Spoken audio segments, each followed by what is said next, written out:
Okay, optimization problem. Optimization problems are really just an extension of what we were doing when we were finding either relative mins and maxes or probably more really absolute mins and maxes. But basically they are just problems in context. But some of the problems have a little bit of a problem-solving component to them. So this is another one of those sections like related rates. You can make a whole, there definitely are full-blown college classes on optimization where they get into a million different details.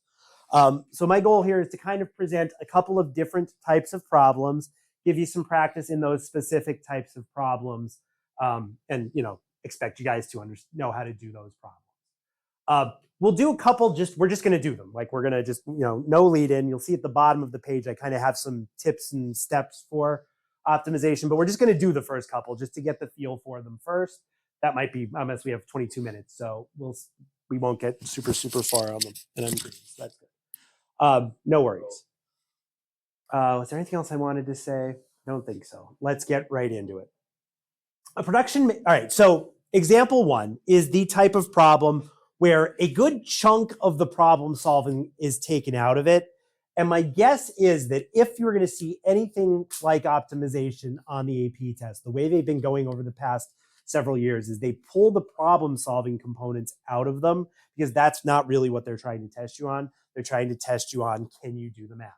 So this one really does have the problem solving out of it, but you do really need to read it and interpret and make sure you have an understanding of what it is they're asking you to do.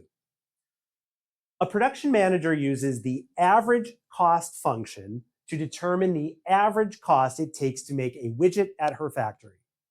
This function is defined as A of X, A for average, equals C of X divided by X, where C of X is the function to determine the total cost to manufacture X widgets.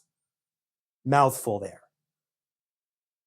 What does it mean? How much of it do you have to understand to get this question right? Within all of those words, we have two functions. One of them figures out how much money we are going to spend overall to make these widgets. That's like a standard word that's used in math problems when we're talking about making something at a factory. Instead of actually picking a thing to make, we use the word widget, which is kind of generic. So widgets are just the thing we're making. But if you made 1 million widgets, you could plug 1 million into this formula to figure out how much it was going to cost you to make those 1 million widgets. That's great, but that's a total. If you divide by how many widgets you make, that will tell you how much each one cost you on average. And that's all this problem is saying. Do I need to fully understand that to get this correct? Not really, because the question really tells you exactly what you have to do. It says define the production level that minimizes the average cost if the cost function is this almost polynomial, but not polynomial because of the exponent that's not a whole number, but this function. So we want to minimize the average cost, okay? Basically what's going on here, it should make sense, if you open up a factory, bring everybody into work one day, and you make one of the things that you need to make, is that going to be economical for you? No, we all came to work, we made one. Here it is, it's in my hand, I made one of them. Let's go home and collect our paychecks. That's not gonna work. The more you make, the less each one's gonna cost, the more economical it is to make those widgets. But there's probably a point where you're going to hit the capacity of the factory, and all of a sudden you're trying to make too much, and you get some inefficiency because of that. And that's really what these functions are gonna show. So there's going to be a spot where, like kind of the sweet spot, where we are minimizing how much it costs us to make each one. So what we're asking to do is find what this question is asking us to do, minimize the average cost. They want us to find the absolute minimum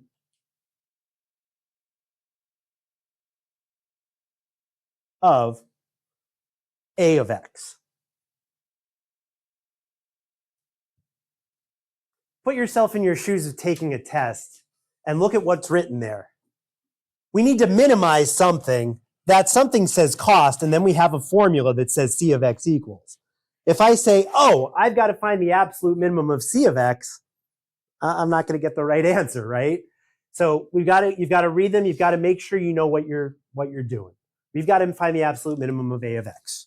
So we can do kind of one of two things. When we think absolute min and max, we can think candidates test, which is where we make the table. But a lot of times in these real world problems, we'll more be in a situation where we only have one critical value. And when we see that one critical value, the cost is going to be decreasing up into that critical value, and then it's going to start increasing. And if you're in that situation where there's only one spot where it changes and your cost was going down and then it goes back up, that is another way to find an absolute minimum. And you don't always end up in that situation, but when you do, you kind of get to skip all the endpoints and the table, and that's what this problem is going to lead us to. Okay, so let's write out what A of X is. It is that C of X, so 25,000 plus 100x plus 4x to the 3 halves all over x. Full disclosure, when I did this problem the first time last week, I did it the hard way. How do I find the derivative of A of X? Okay, so I got quotient rule. You will get the correct derivative if you do the quotient rule. That's the hard way. What I'm actually going to do, since that denominator is so simple, I'm going to make that 3 fractions all over x. Because it's going to end up being a much simpler problem that does not require the quotient rule.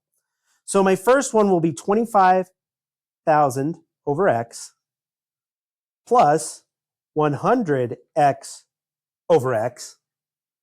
That's a nice thing to take the derivative of because those x will cancel. Plus 4x to the 3 halves over x.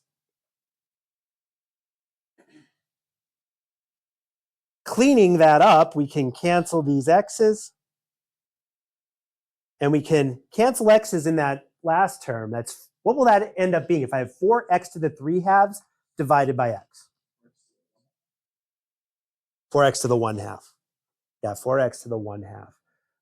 You have, when you divide, you subtract exponents. So 3 halves in the numerator exponent minus 1 is 1 half.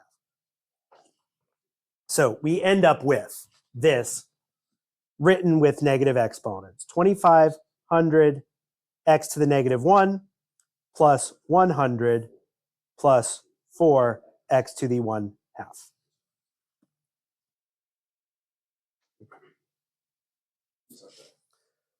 So a prime of x, that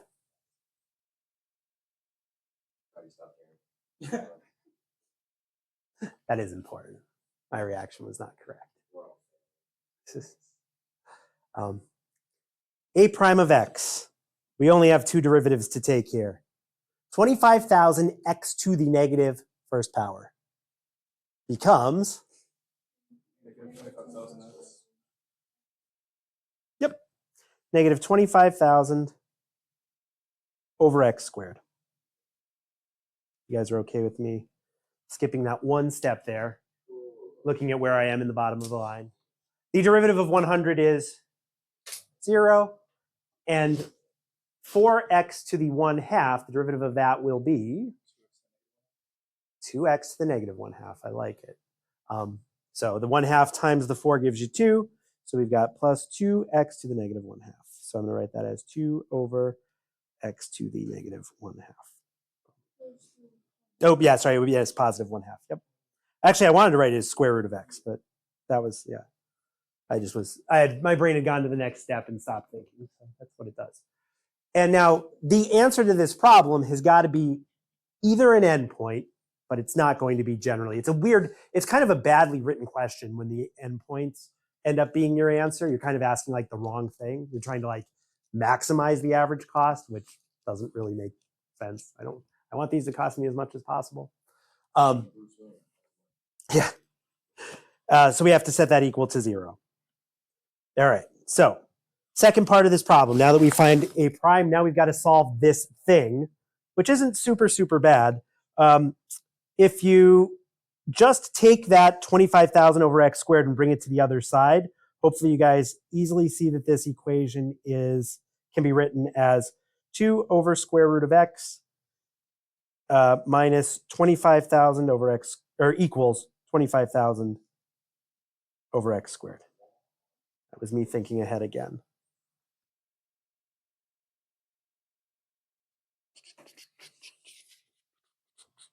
Alrighty, how do I solve that?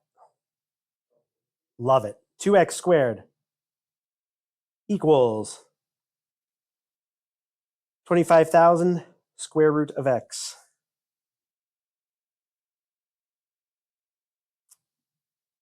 How do I solve that?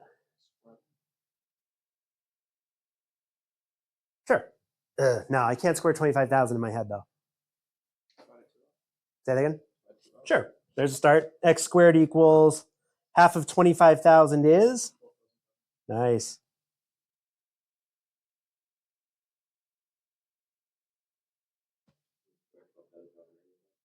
Nope. I mean, I could square 25,000 in my head too, but I don't want to. 625 with 6 zeros. So yeah. I need to get x on one side, so 5 by root x. Good stuff. Am I missing a 0? No, I'm not, because the 5 took the place of a 0. Alrighty. Square root of x. All right. Left-hand side says 12500. Right-hand side says x to the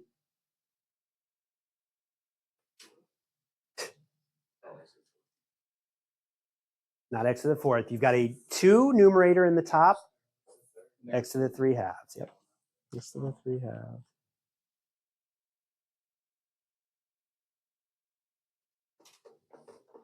I'm trying to remember. I know I did this problem a couple times. I don't know if we have to go to calculator or not on this one. I think we actually do. Yeah. All right. I do think we need to use our calculator on this one. Let me see.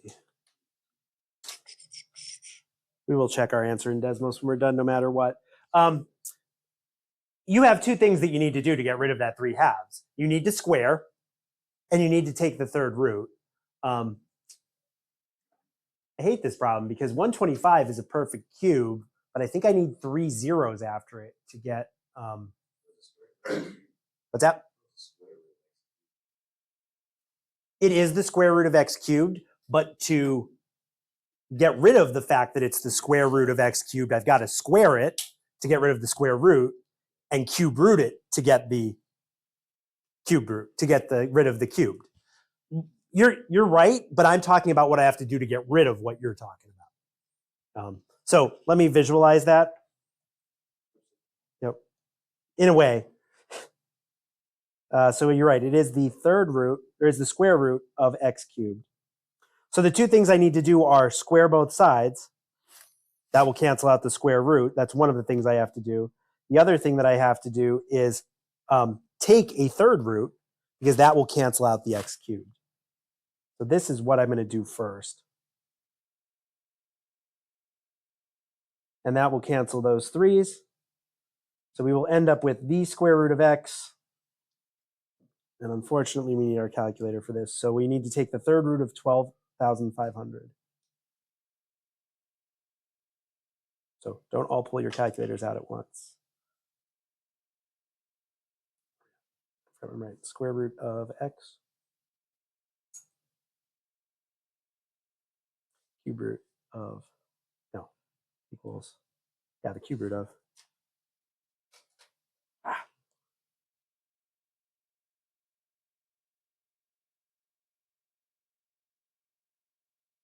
Boom. And then we will square both sides. What do we get for the cube root of 12,500?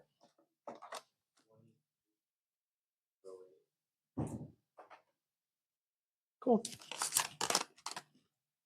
Alrighty. And now we square both sides, and we'll actually have our x.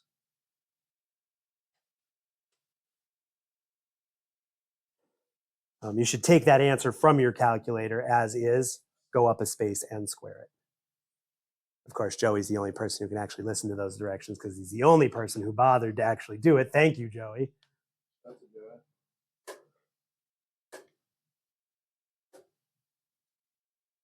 What's our answer? I like it, Joey.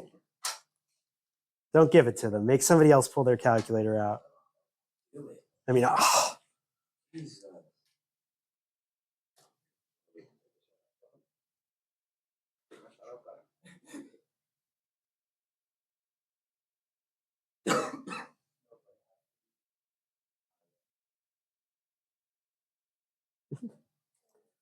yeah.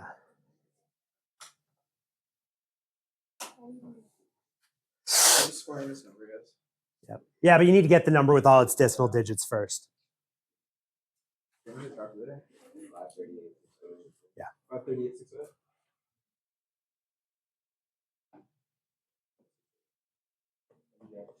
All righty. Yes, sir. Okay.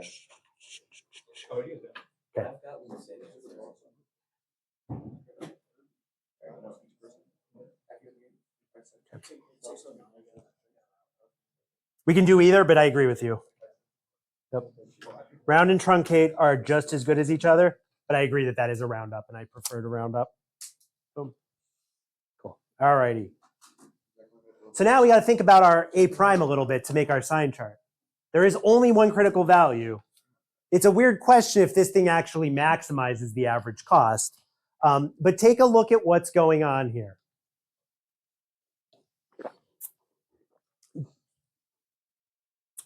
I kind of think the way that you want to think about this, this 25,000 here is the minus, the subtracting part. The 2 over square root of x is the adding part. When we put in numbers lower than 538.609, is our A prime positive or negative? Pick this is the only spot where there's a change. So pick a number lower than 538.609. Maybe like 1, right? 0 is not going to work. 0 wouldn't be a bad idea, except for the fact that you're going to be dividing by 0. So how about 1? Because this whole sign of the number line has to be the same. Negative 25,000 divided by 1 plus 2 over the square root of 1. So negative, right? You had me at negative. So that tells you that our number line is negative here.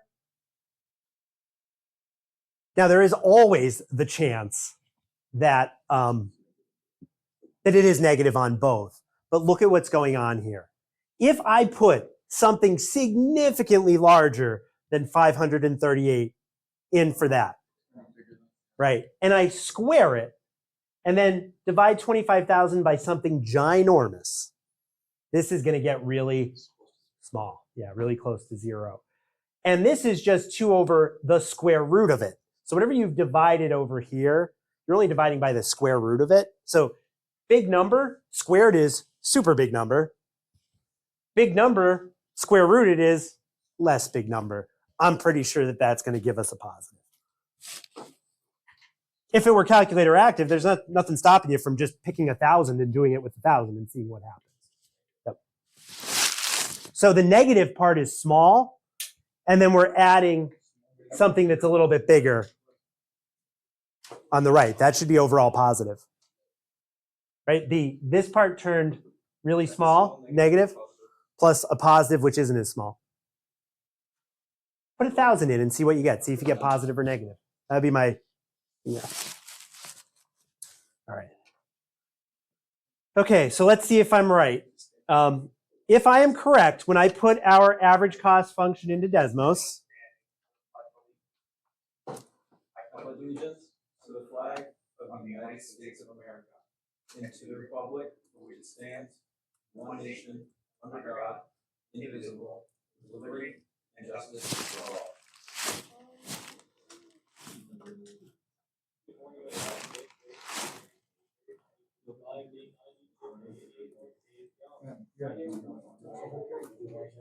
did. Sorry. I was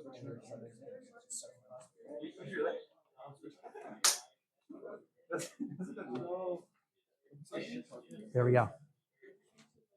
Yep. Oh, yeah. Yeah, we found it. It's actually negative. I don't know.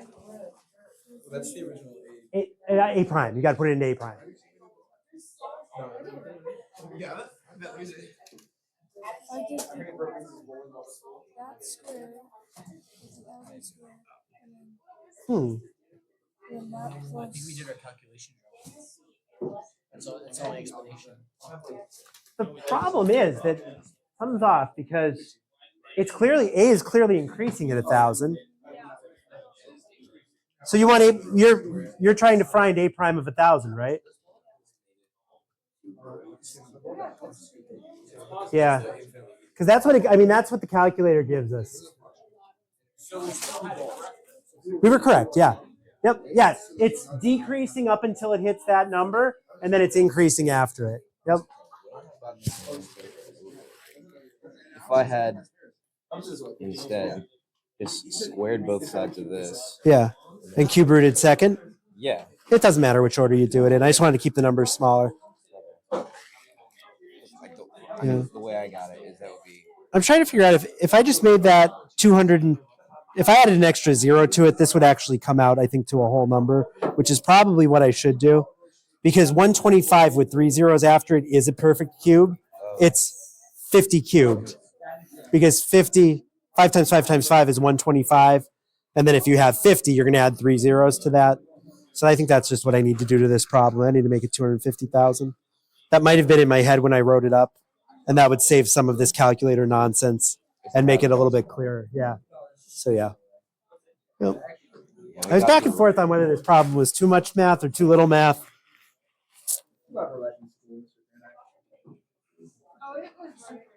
Yes.